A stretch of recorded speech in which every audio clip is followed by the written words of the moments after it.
Winika niya na ginamit na niya ang buo niyang lakas, subalit kahit anong gawin niya, hindi niya pa rin ito mapinsala. Habang gulat na gulat pa si Xian Tan, humanda naman na muling umatake ang Black Tiger at inipon ang enerhiya mula sa kanyang bibig. Matapos nitong humanda, kanyang pinakawalan ang kanyang atake, kasabay ng pagliwanag ng buong kapaligiran. Sa pinakawalang atake ng Black Tiger, sinira nito ang kagubatan at patuloy na tumungo sa kabundukan. Sa pagtama nito sa mga bundok, gumawa ito ng malakas na pagsabog na halos mabura na ang mga ito. Sa kabilang banda naman, si Xian Tan ay mabilis na nakaiwas habang hawak-hawak ang kanyang Saint Sword sa itaas ng puno. Pinakita naman ang itsura ni Xian Tan na gulat dahil sa malakas na pagsabog mula sa pag-atake ng Black Tiger. Subalit habang si Xian Tan ay pinagmamasdan pa ang malakas na pagsabog, kanyang napansin na wala na ang Black Tiger sa kanyang kinaroroonan. Kung kaya't agad itong hinanap ni Xian Tan, ngunit sa kanyang paghahanap, biglang lumitaw sa kanyang likuran ang malaking kamay ng Black Tiger na handa nang atakihin si Xian Tan, na kanya namang ikinagulat. Hindi naman nakareact ang ating bida, kung kaya't tinamaan siya ng atake ng Black Tiger sa kanyang likuran. Sa lakas nito, tumilapon si Xian Tan sa kalupaan, na gumawa naman ng malakas na pagsabog. Sa ginawang atake ng Black Tiger, kitang-kita ang itsura ni Xian Tan na napuruhan ng gusto at nagsuka ng dugo dahil sa lakas nito. Mabilis namang tumungo ang Black Tiger sa kanyang harapan habang siya ay nakahandusay sa kalupaan at binabalak ng atakihin si Xian Tan habang wala siyang malay. Unti-unting lumapit ang mga kamay ng Black Tiger na may matutulis na kuko upang paslangin ang ating bida. Ngunit sa hindi inaasahan, lumabas ang malakas na aura sa katawan ni Xian Tan, kasabay ang mga thunder aura na bumalat sa buong kapaligiran. Nagulat naman rito ang Black Tiger at nagtataka sa nangyayari. Maya-maya lang, may isang malakas na kulay lilang aura na tumungo sa kalangitan na nanggaling kay Xian Tan.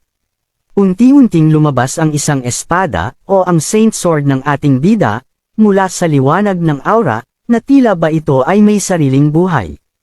Mula sa itaas, nagpapakawala ito ng matinding presensya sa kapaligiran, kung kaya't tumangala ang malaking Black Tiger sa kinaroroonan ng sandata.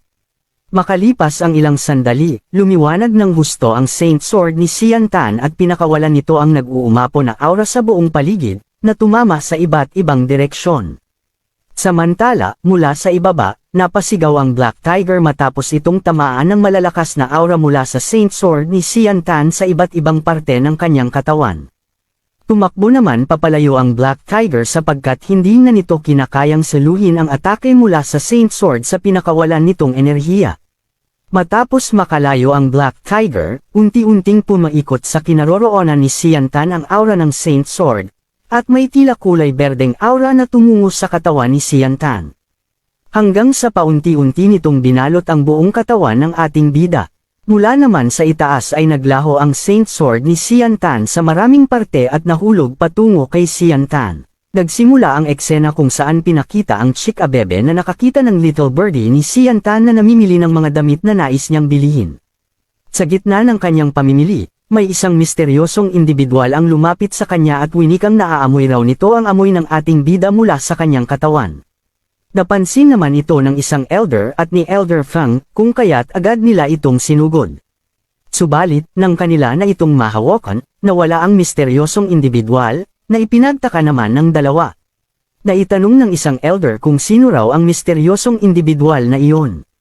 Mula sa itaas ng gusali ay naruroon ang misteryosong individual habang abala ang tatlo mula sa ibaba. Pinakita naman ang misteryosong individual at sinabing napunta rin pala sa mundong iyon ang ating bida. Habang nakangiti ito, pinakita rin ang nasa likod ng misteryosong individual na si Old Mondugo na binanggit ang pangalan ni Xian Tan bilang Jian Chen. Lumipat naman ang eksena sa Magical Beast Mountain matapos makaalis ng Black Tiger sa kinaroroonan ni Xian Tan, ang ating bida naman ay natatabunan ng mga dahon mula sa mga puno. Sa paggising ni Xian Tan, namangha ito at nagtaka kung saan siya naruroon. Kanyang hinanap ang Black Tiger at inisip na iyon raw ang mga kapiraso ng punong napinsala sa kanilang labanan. Tumayo naman si Xian Tan upang tingnan ang kanyang kapaligiran at sa isip-isip niya, maaaring ang Black Tiger ang may gawa ng pagkasira ng maraming puno sa paligid. Subalit kanyang napagtanto na imposibleng magawa iyon ng Black Tiger sapagkat hindi man lang siya napinsala kung gumamit ito ng napakalakas na atake habang siya ay walang malay. Sa gitna ng pagtataka ni Xian Tan, napansin din niya ang sugat sa kanyang likod na gawa ng Black Tiger, ngunit ito ay gumaling na. Naitanong naman ni Xian Tan sa kanyang sarili kung ano raw ba ang nangyayari. Maya-maya lang ay umalis na rin si Xian Tan sa kanyang kinaroroonan upang hanapin at ilibing ang mga katawan nila Kendall at iba pang grupo ng Flame Mercenaries na namatay sa pakikipaglaban. Matapos niya itong mailibing, kanyang naalala ang mga nakaraan noong sila pa ay magkakasama, kung saan naibanggit ni Kendall kung maaalala pa raw ba siya ng kanyang anak na si Mira matapos ang kalahating taon. Naalala rin niya ang mga sinabi ni Xiao Dao na ang Flame Mercenary Group ay ang magiging pinakamalaking grupo sa buong Wind Kingdom. Habang si Xian Tan ay lumuluha, sa isip-isip niya, pinaramdam ng grupo ang pakiramdam ng isang pamilya sa kanya. Agad niyang hinawakan ang puntod ni Kendall at winikang hindi niya raw iyon inaasahan. Sinisiri niya ang kanyang sarili sa pagkamatay ng tatlo niyang kasamahan dahil siya raw ay napakahina. Matapos ang kanyang pagdadalamati, tumayo siya at sinugatan ang kanyang palad, saka nanumpa sa harap ng kanyang mga kasamahan na ipaghihiganti niya ang mga ito. Kanyang isinumpa na papatayin niya ang Black Tiger pati na rin ang Zhou Mercenaries. Makalipas ang ilang oras, napagpasyahan ni Xian Tan na umalis. Subalit, sa kanyang paglalakad, napansin niyang may mga paparating na individual. Pinakita naman rito ang isang individual na kasama ang kanyang mga alagad habang naglalakad. Nilagpasan lamang ito ni Xian Tan at patuloy na naglakad, subalit napansin naman siya nito, kung kaya't agad siyang pinatigil. Ninas naman dito ang ating bida at sa isip-isip niya, ano ba ang problema nito? Naisip rin niya kung nakita raw ba nito ang kanyang wanted poster. Dahil dito, agad na lumingon si Xian Tan sa individual at nagtanong kung siya raw ba ang tinatawag nito. Minura naman siya nito at winikang sino raw ba ang tatawagan niya maliban kay Xian Tan, sabay tanong kung galing raw ba siya sa Magical Beast Mountain Range. Mabilis namang naghanda si Xian Tan at naglabas ng aura sa kanyang kanang kamay. Winika niya sa mga ito na, ano naman raw kung ganoon. Subalit, sumagot lamang ang individual at nagpakilalang isang young master. Sinabi nitong nais niyang maging taga-subaybay si Xian Tan patungo sa Magical Mountain Range at bibigyan siya ng malaking benepisyo kung papayag siya. Nadismaya naman dito si Xian Tan at sa isip-isip niya, isa raw itong walang kwentang young master ng isang mayamang pamilya. Dahil dito, hindi tinanggap ni Xian Tan ang alok nito at agad umalis, na ikinagulat naman ng young master.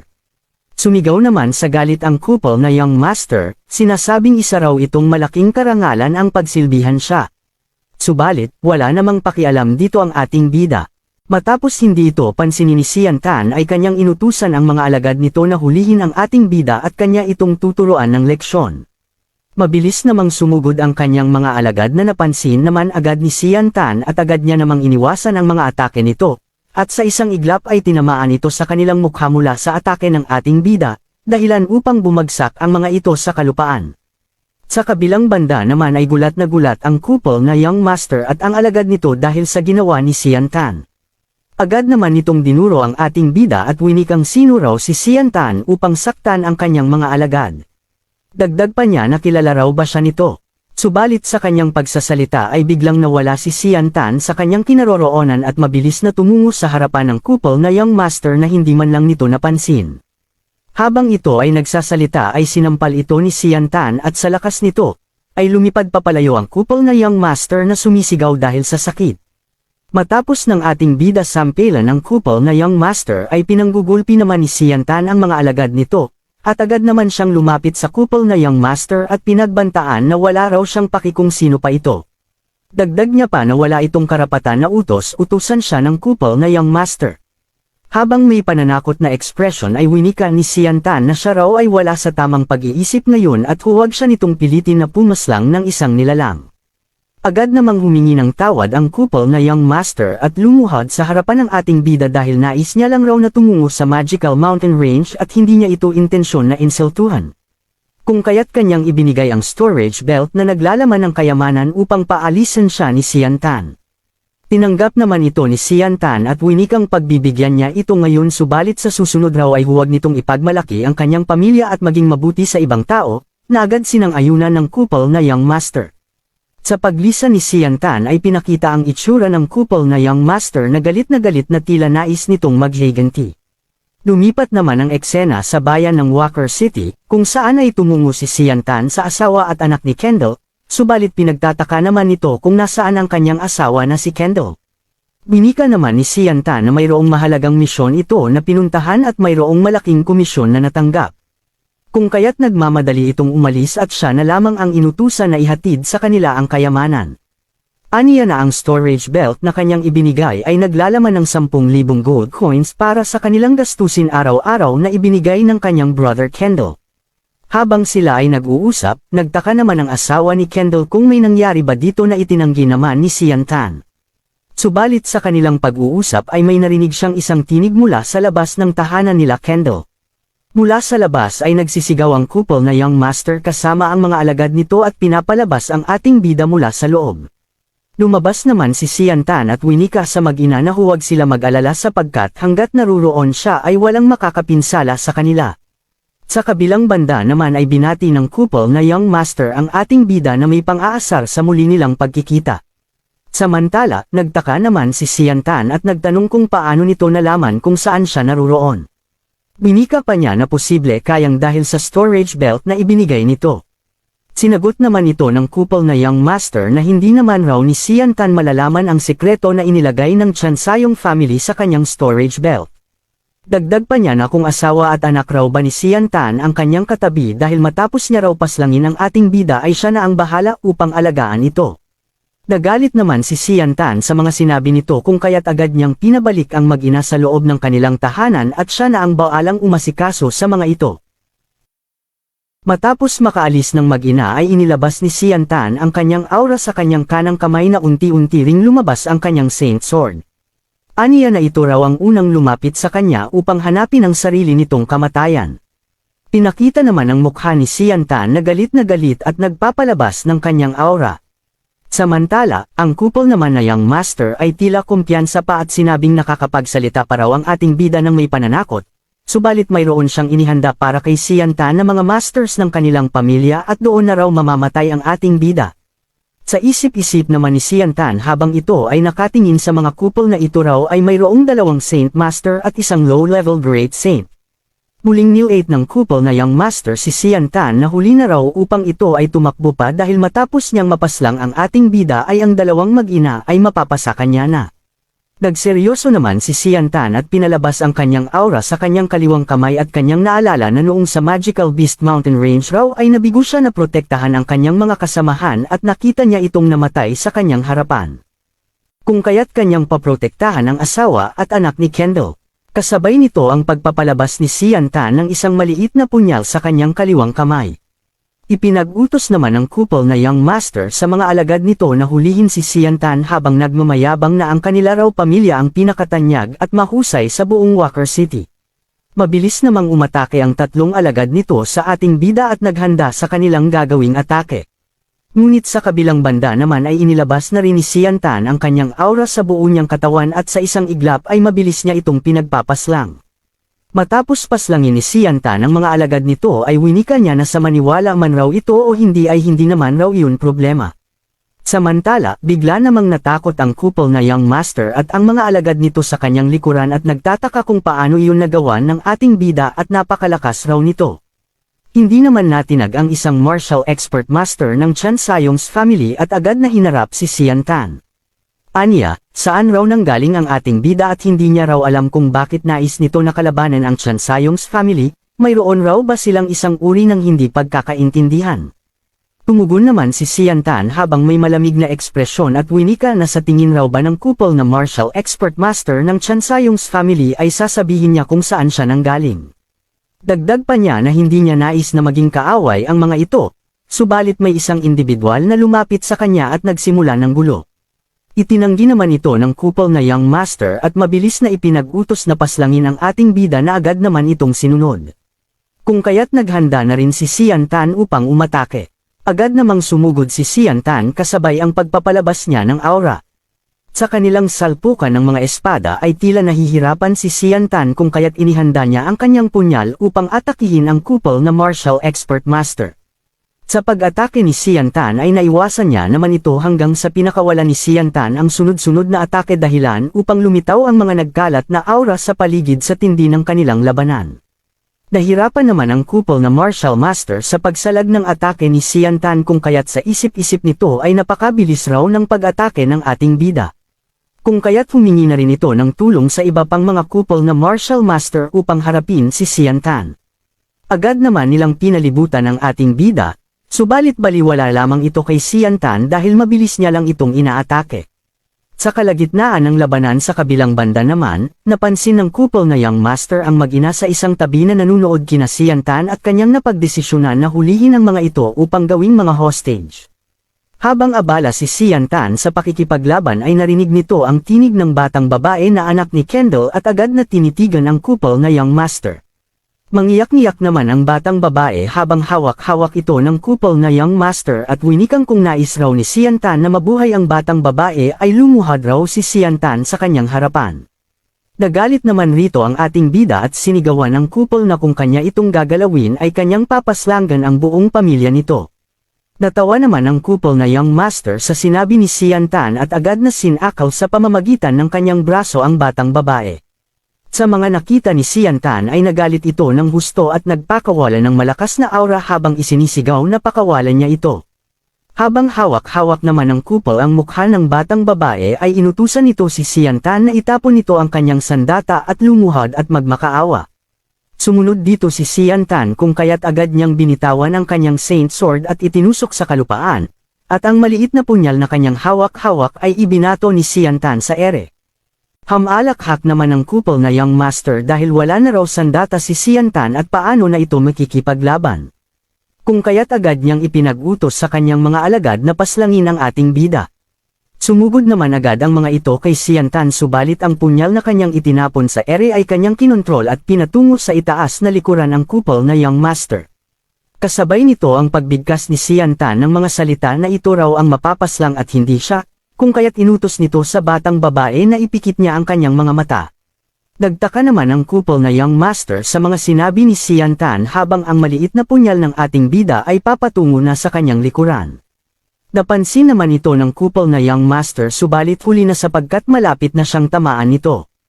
Sa ginawang atake ni Xian Tan ay napaslang ang couple na Young Master ng tamaan nito sa ulo, habang ang batang babae naman ay nakawala na sa pagkakahawak at mabilis na rin na umalis kasama ang kanyang ina.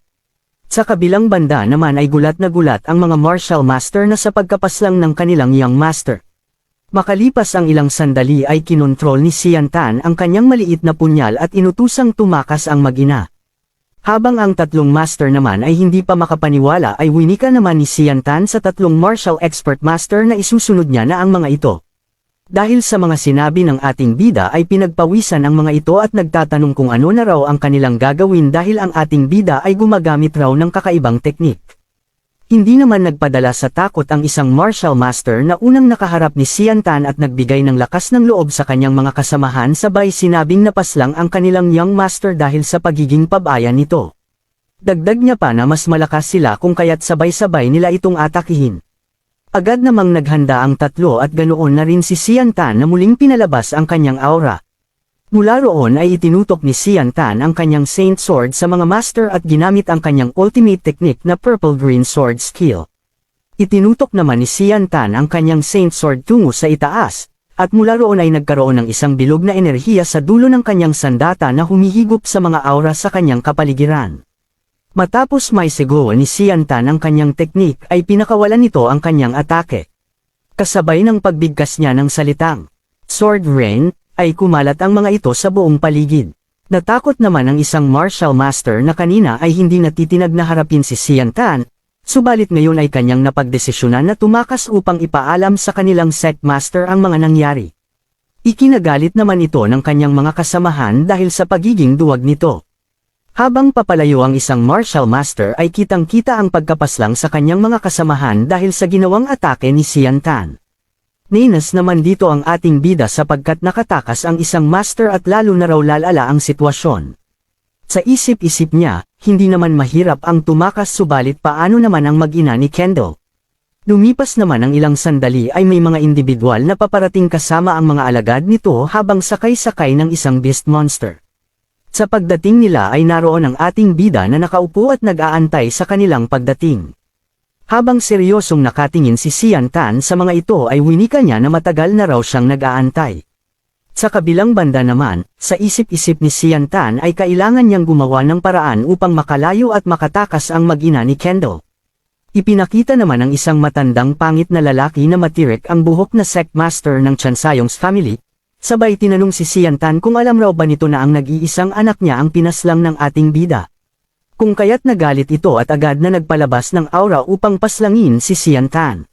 Winika ng ating bida na ang anak nito ay napakabastos at mahilig mangbuli ng mga tao, kung kaya't ginawa lang niya ang nararapat gawin rito para sa kalangitan. Nagtaka naman ang sect master sa mga sinabi ni Sian Tan, kung saan ay napatanong siya kung anong para raw sa kalangitan. Matapos niyang marinig ang mga sinabi ng ating bida, nagalit naman ang sect master at naghanda ng isang atake. Inipon niya ang kanyang aura sa kanyang kamao at sinabi na sa buong Walker City raw ay siya ang itinuturing na Diyos. Mabilis itong sumugod kay Sian Tan habang siya naman ay naghanda na rin upang dumpensa. Sa pagtaman ng atake ng sect master ay ikinagulat ito ni Sian Tan habang siya ay dumedepensa dahil sa lakas ng atake nito. Naitanong naman ng sect master kung paano napatay ni Sian Tan ang kanyang anak kung ang lakas nito ay nasa Saint Realm pa lamang. Agad siyang lumingon sa isang martial master na naroon upang alamin kung paano napatay ang kanyang anak. Tumugon naman ito at winikang may tinataglay raw ang ating bida na kakaibang battle techniques at hindi niya nakita ang mga nangyari noong napatay ang kanilang young master.